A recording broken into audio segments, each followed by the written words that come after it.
बिक्री हेउची नकली मसला एकदम सहज इमिति जानतु मसला असली कि नकली। देश में स्वादिष्ट भोजनर रहस्य एठाकार मसला बोली कहुए। मसला बिना खाद्यर कल्पना करने संभव हो न थाए। मसला केवल खाद्यर स्वाद को द्विगुणित करे ता नुहे, बरं शरीर पर लाभदायक स्वास्थ्यजनित अनेक समस्या को मध्य दूर करिथाए।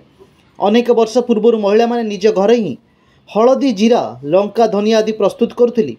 फल मसला अपमिश्रित किंबा एथिरे कौनसी हानिकारण पदार्थ मिश्रण करा जाउ नथिला।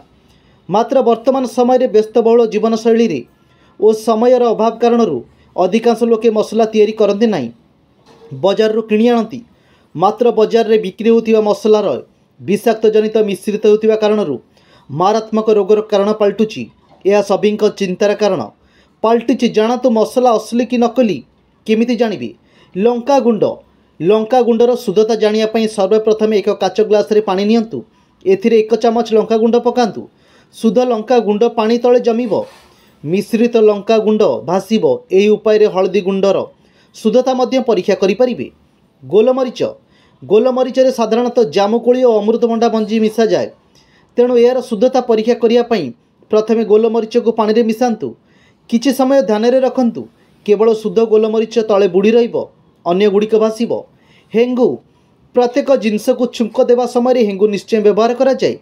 भारतीय खाद्यर यह स्वतंत्र परिचय सृष्टि करे बोली कहवा भूल हेब नहीं। पिलांक पई यह खूब उपकारी, प्रत्येक घरे मध्य उपलब्ध।